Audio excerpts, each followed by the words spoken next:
चलिए विवेक, आप हमारे साथ इस फोन लाइन पर जुड़ गए हैं सीईओ अपना लोन.com के हर्ष रुंगटा जी। मिस्टर रुंगटा, बहुत स्वागत है आपका जी बिजनेस में। सबसे पहले ये जानना चाहेंगे, एसबीआई ने जो 50 बेसिस पॉइंट की कटौती की है, आप इसको कितना वाजिब मानते हैं? क्या कोई और आप देखते हैं कि गुंजाइश बरकरार थी या फिर 50 बेसिस पॉइंट कटौती ठीक है? आई थिंक 50 बेसिस पॉइंट की जो कटौती अनाउंस की गई है काफी सिग्निफिकेंट कटौती है।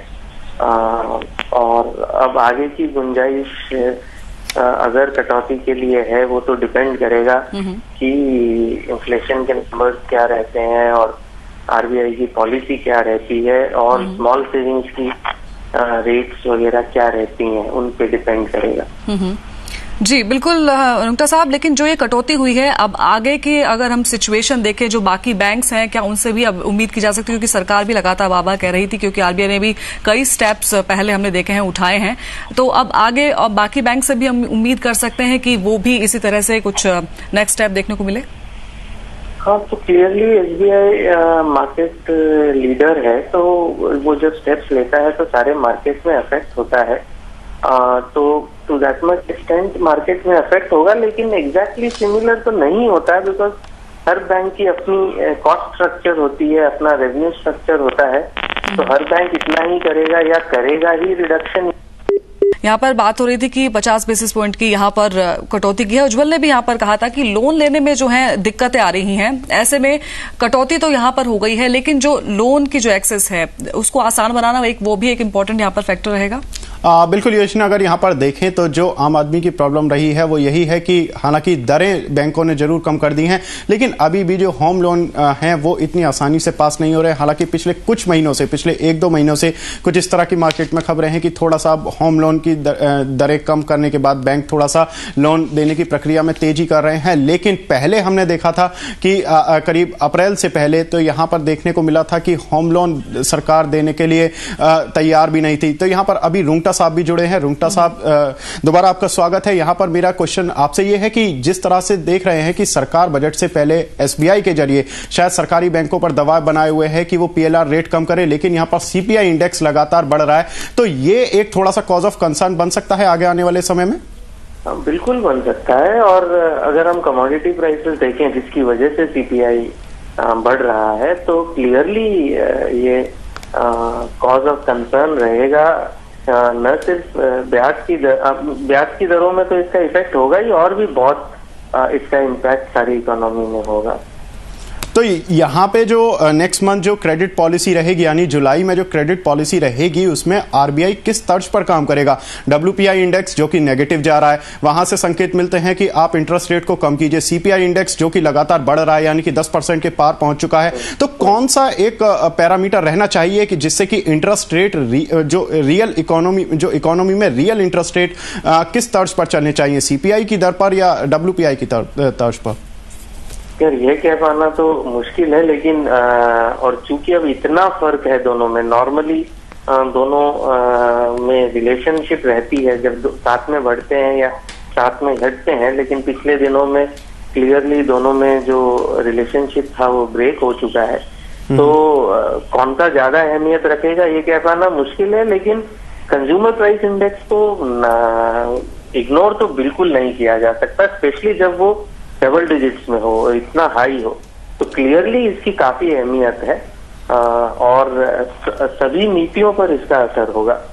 तो रुंगटा साहब, यहां पर अगर देखें तो जो बेस इफेक्ट की वजह से इन्फ्लेशन, अगर डब्ल्यूपीआई की बात करें, सीपीआई को अभी साइड में रखते हैं, तो डब्ल्यूपीआई इंडेक्स यहां पर लगातार जो नेगेटिव रहा है वो कारण रहा है बेस इफेक्ट, यानी कि पिछले साल का जो बेस था वो काफी ज्यादा था, जिसकी वजह से डब्ल्यूपीआई इंडेक्स की दर नेगेटिव हो रही है। लेकिन अक्टूबर के बाद से ये बेस इफेक्ट थोड़ा थोड़ा कम हो जाएगा, यानी कि ये नेगेट होने लगेगा। और अगर देख रहे हैं कि मानसून भी ऑलमोस्ट इस साल सरकार की तरफ से भी आया है कि मानसून इस बार थोड़ा सा धीमा है, बरसात थोड़ी कम होगी, तो उसकी वजह से फूड प्राइसेस अगेन बढ़ेंगे।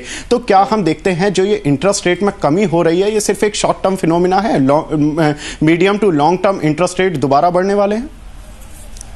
खैर, इतना ज्यादा क्रिस्टल गेज करना तो बहुत ही मुश्किल है, इतने ज्यादा फैक्टर्स इसमें इन्वॉल्व हैं, तो ये कहना मुश्किल है। लेकिन ब्याज की दरों में और कमी आना अभी फिलहाल इसकी स्कोप बहुत ही लिमिटेड लग रही है।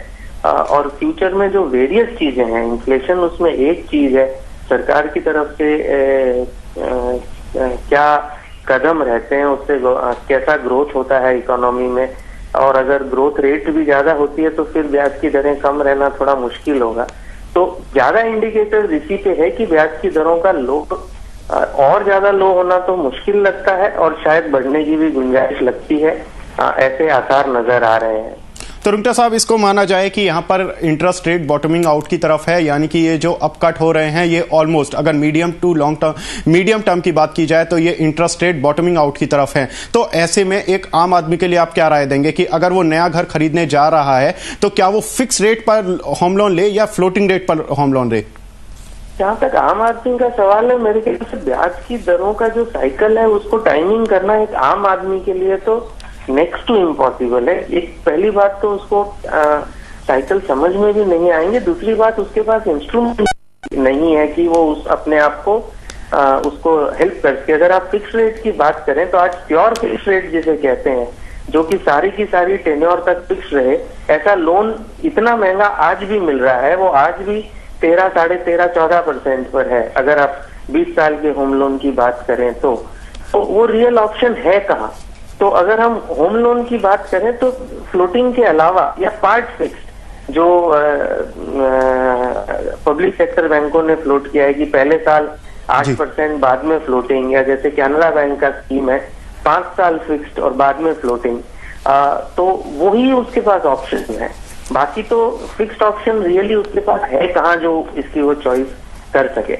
अच्छा रुंगटा साहब, यहाँ पे एक क्वेश्चन और राइज होता है कि यहाँ पे जिस तरह से सरकारी बैंक तो लगातार पीएलआर रेट कम कर रहे हैं, लेकिन प्राइवेट बैंक्स इतनी ज्यादा एग्रेसिवली रेट कट करने पे शायद इंटरेस्टेड ना हो, क्योंकि सरकारी दबाव उन पर इतना ज्यादा नहीं हो सकता। तो ऐसे में क्रेडिट ग्रोथ, जो कि बात हो रही है कि 20 से 24% की क्रेडिट ग्रोथ रहेगी, तो प्राइवेट बैंक्स के लिए अच्छी खासी मुश्किल रहेगी, क्योंकि सरकारी बैंकों से जब आपको होम लोन सस्ता मिलेगा, ऑटो लोन सस्ता मिलेगा, कॉर्पोरेट लोन सस्ता मिलेगा, तो ऐसे में उनके लिए कॉम्पिटिशन थोड़ा मुश्किल हो जाएगा। तो डिमांड पर भी डिपेंड करता है कि डिमांड कितनी रहती है। अगर क्रेडिट ग्रोथ में कॉस्ट एक ही पहलू है, दूसरा पहलू है डिमांड। तो अगर डिमांड अच्छी रहेगी तो क्लियरली प्राइवेट बैंक्स भी लोन दे पाएंगे। और ये तो जरूर है कि जो अच्छी प्रोफाइल वाले हैं और उनको पब्लिक सेक्टर बैंक से बेटर रेट पे अगर लोन मिलेगा तो नेचुरली वो लोग पब्लिक सेक्टर बैंक को प्रिफर करेंगे। जहाँ तक आम आदमी का सवाल है, तो आम आदमी में ये धारणा है, शायद जो अब बिल्कुल सही शायद ना हो, कि पब्लिक सेक्टर बैंकों से लोन मिलना इतना आसान नहीं है। तो उस धारणा के तहत भी शायद वो प्राइवेट सेक्टर बैंक में चले जाएं। और अगर आप होम लोन्स की सिर्फ बात करें तो प्राइवेट सेक्टर बैंक की जो रेट्स हैं वो बहुत ज्यादा ऑफ नहीं है पब्लिक सेक्टर बैंक से, इनफैक्ट काफी कंपेरेबल है। तो जहां तक होम लोन्स का सवाल है तो बहुत ज्यादा दोनों में फर्क दिखता हुआ नजर नहीं आ रहा है।